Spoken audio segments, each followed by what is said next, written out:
Cinderella, a gentle bedtime story. Long ago, in a quiet little kingdom surrounded by forests and rivers, there lived a kind and gentle girl named Cinderella.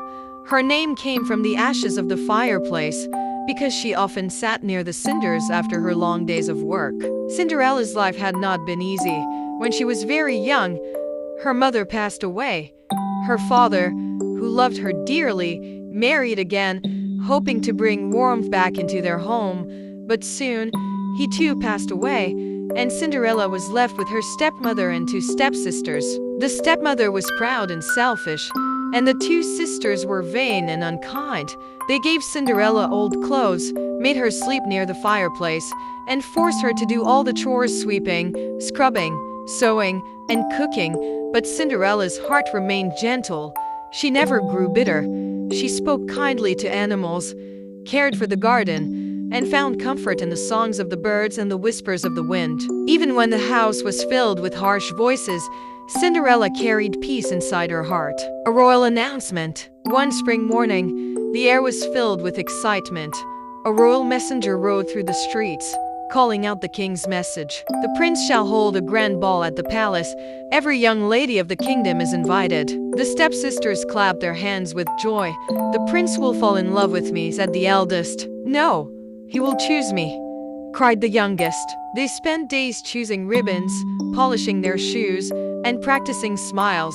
Meanwhile, they ordered Cinderella to wash their gowns, fix their jewels, and arrange their hair. Cinderella's eyes sparkled with a quiet wish. How wonderful it would be to see the palace, even just once. But her stepmother laughed. You go to the ball? You have nothing fine to wear. Stay at home and finish your work. And so, on the evening of the ball, the stepsisters climbed into their carriage and rode away, leaving Cinderella alone in the quiet house. A gentle light. Cinderella sat by the fireplace, tears rolling down her cheeks. Suddenly, the room filled with a warm, golden glow. A kind voice spoke softly. "Why are you crying, child?" Before her stood a gentle woman with silver hair and eyes that shone like stars. She was Cinderella's fairy godmother. "I wish I could go to the ball," whispered Cinderella. "But I have no carriage, no gown, and no shoes." The fairy godmother smiled. "Dry your tears. Tonight you shall go." With a graceful wave of her wand, she touched a pumpkin in the garden. It shimmered and grew into a golden carriage. She touched the mice who nibbled crumbs by the wall, and they became fine white horses. A rat became the coachman, and lizards turned into footmen in green and gold. Finally, she touched Cinderella's dress. The faded fabric melted away, and in its place appeared a gown of silver and blue, soft as moonlight. On her feet were two glass slippers that glimmered with every step. Cinderella's heart filled with wonder. "Go to the ball, my dear," said the fairy godmother.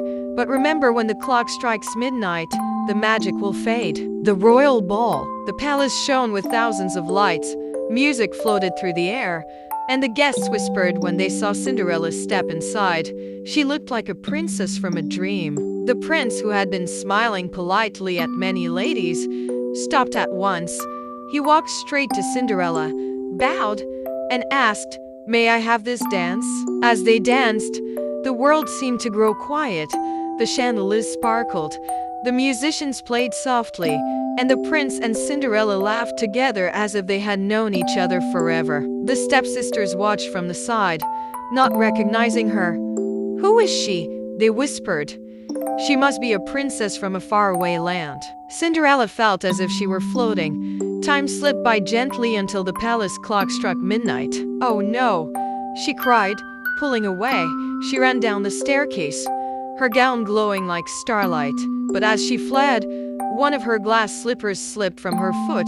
She hurried into the night, and before the last chime of 12, her gown became rags again, and her carriage turned back into a pumpkin. Only the glass slipper remained. The prince's search. The next morning, the prince declared, "I will marry the young woman whose foot fits this slipper." The royal guards carried the delicate shoe through every village and town. In house after house, young ladies tried to force their feet into the slipper, but it was always too small. At last, they came to Cinderella's home. The stepsisters rushed forward. The first sister pushed and squeezed, but her foot was far too big.